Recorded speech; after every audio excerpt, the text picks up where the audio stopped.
are going to understand the circular flow of income. What is the circular flow of income? So this is an economic model. This, number one, it is an economic model. And every economic model, we have some assumptions. And without that assumptions, we cannot proceed forward. Obviously, these assumptions are not going to be realistic. They are going to feel like, okay, wait, that is not realistic. Why are we studying it? You are going to think that. However, once we go through it, you will understand the significance of learning the circular flow of income. So the assumptions over here. Let us start with assumptions. What is the assumption of this economic model? But before that, what is an economic model? This economic model, it shows the exchanges, the major. This shows the major exchanges. The circular flow of income is an economic model that shows the major exchanges. Exchanges of what? It can be exchanges of money, or it can be goods and services. It can be factor services. Got it? It can, in money we have expenditure, we have factor payments. So many things are done in an economy. How do they go from place A to place B? And those two things, place A and place B, in our case, is termed as households and firm. So these two things exist in the economy. Only these two exist, and that is our first assumption. We only have household and firm. We don't have anything else. Anything else as in we don't have import and export. We have only one household, we have only one firm. That means we are a closed economy. Within a closed economy, we have no import, no export. That means no foreign trade. Second, we don't have any government interference. No government interference. The government doesn't come and say that this good will be worth 10 rupees, this will be 15 rupees. They won't put a cap. That means this is run by the market forces. And we already know what the market forces are, and that is supply and demand. These two things will determine the price between household and firms. And last but not least, the third assumption is that there is no savings. Whatever the households get, it spends it. It doesn't save at all. And these are the three assumptions in this economic model. And this is a two economic model. We have only two parties. So circular flow of income in these two parties. So let us understand how these things flow in an illustrative. So let us now understand how the circular flow of income works with these assumptions and with this basic understanding. Hold on, I'm getting a call.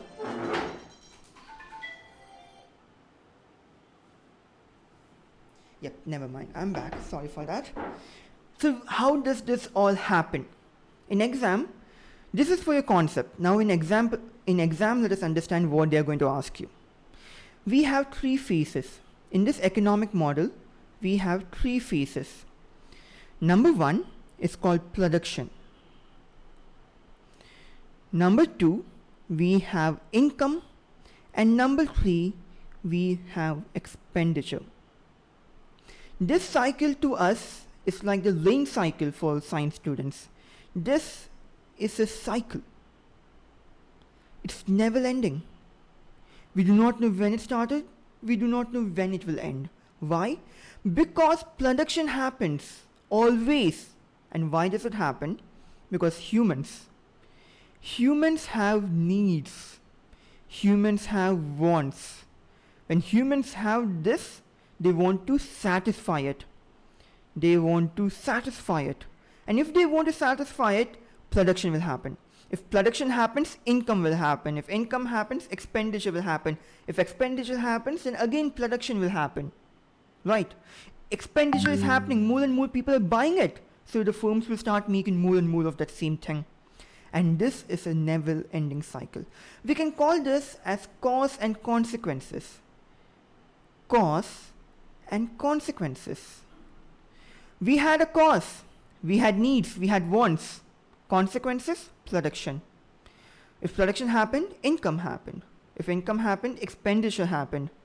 If production happened, people had to produce it. We needed laborers, we needed land, we needed buildings, we needed machinery. And when the firms buy, when the firms give wages, when the firms give salary, the human, the household earns income. And then the household spends it also. And this is what we are going to learn in a circular fashion. And these are also called, if you read a lot of books, chasing dots. If you write these keywords in exam, like chasing dots, cause and consequences, three phases, your invigilator will be impressed. Your evaluator will be like, oh my god, who is the sophisticated bitch? But anyways, coming back to the main diagram, we got our households, and we have our firms. So the first thing is, we know that humans have needs, humans have wants, we need to start producing things. So how do we do that? If we want to produce, what are the things that are required? We would definitely need land. Yep, we need land. We need labor. We need entrepreneur. And we need capital. These are the 4 things that we definitely need if we want to produce something. If humans, they want to buy car, that is their need, that is their desire. We need a land so that the manufacturing center can be established. We need a land so the manufacturing center can be established. We need labor who will come and assemble your car. We need an entrepreneur who will take the risk, and we need capital for the initial investment. The household will give all of this to firm. The household will give all of this to firms, and that is why the step 1 in the circular flow of income is giving factor services. The first step in your circle, in your cycle, in your circular flow of income is giving factor services. Households give capital to firms, they give land to firm, they give labor to firm, and they become an entrepreneur and they become an asset of the firm. Entrepreneur is nothing but a human capital, a human resource, right? And they give this because cause and consequences. Like I told you earlier, we have needs, we have wants, and to satisfy that we need to do production. Only then the produced goods will satisfy us. And to produce goods and services, we need factors of production. We need factors of production. You can see that all your economical knowledge from class 9, 10, 11 is all coming together here. And these are your factors of production. And the household is given this to firm. And in return, we know we will get, let me use a different color for this. And we know in return, firm is going to give factor payment. I'm a household. Reliance is a firm. I have some land.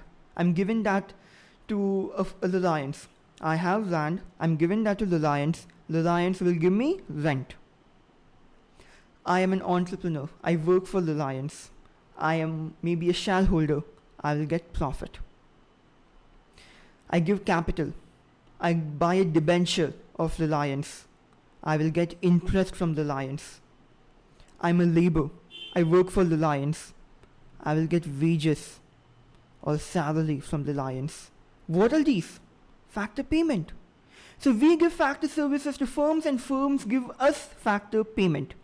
And this is number 1 and number 2. Number 3, when we get payment, when we get money, what was the assumption? No savings. If I don't save any of the money which I get, I will put directly in firm and buy shit. Right? I'm going to buy shit. And that is called in economics consumption expenditure. That is called consumption expenditure. Now, if I buy shit, I need to get that shit back, right? So firms is going to give me the goods and services. Number 4, goods and services. To summarize this entire circle, the circular flow of income, we give factor services to firms give us factor payment. With that payment, we purchase things, and that is called consumption expenditure. And when we give money back to firms, the firms give us goods and services. Do you see the 3 phases? Number 1, production. Production happened, we got income, we spent it. All these 3 things happened, these 3 phases occurred, and that is what happens in the circular flow of income. And in this, again, we have divided it into real flow, and then we have money flow. Money flow is also known as nominal flow. 1 mark questions, because CBSE doesn't have any other work, then ask us really stupid questions. Real flow, and that is also known as a physical flow. Physical flow. And luckily I used 2 colors, and you can see the red color, those are real flow, and the money flow is in green color. Whenever we have direct transaction of money, like consumption expenditure, we are giving money. Factor payment, we are receiving money. It's called money flow. In real flow, we have factors of production. When we are given factors of production, and when we get factor payments, that is called a real flow. So I hope you have understood these 2 topics, and that is the end of the first session. Now we'll be going to the second session. Let me just stop the recording and